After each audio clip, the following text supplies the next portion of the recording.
emas, she'riyat shaydosi hisoblangan She'riyat Gulshanining namoyandasi Muhammad Yusufning 71 yilligini bugun keng nishonlamoqdamiz.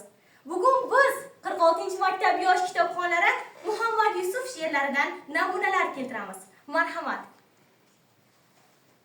Assalomu alaykum. Men 46-maktabning 7-sinf o'quvchisi bo'laman. Men bugun sizlarga Muhammad Yusufning Qizg'aldoq she'rini aytib bermoqchiman. Mendan nima qolar? 2 misra she'r. 2 sandiq kitob, bir uyum tuproq. Odamlar orqamdan nima desa der. Men seni o'ylayman o'zimdan ko'proq. Lola, lolajonim, lola qizg'aldoq.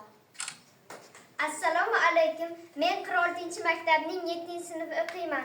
Men Muhammad Yusufning Kapalaklar she'rini aytib bermoqchiman. Tug'ilgandan men sho'rlikning bag'rim qon. Bir jismimda talashadi 2 jon. Jon talashsam tepamda charx ulganun. Kapalaklar odamlardan mehribon. Oq qushlarim oq yomg'irda ucharlar. Saharlari shudring sharob icharlar. Tanlamayin qabrlarim qucharlar.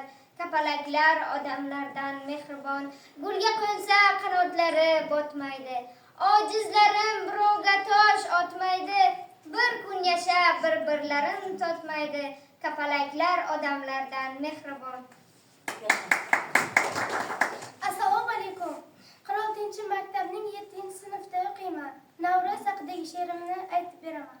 Bahoringga biram yarashgan, har insonga mehr ulashgan. Sumalak haramga shoshgan, Navro'zingdan aylanay sening.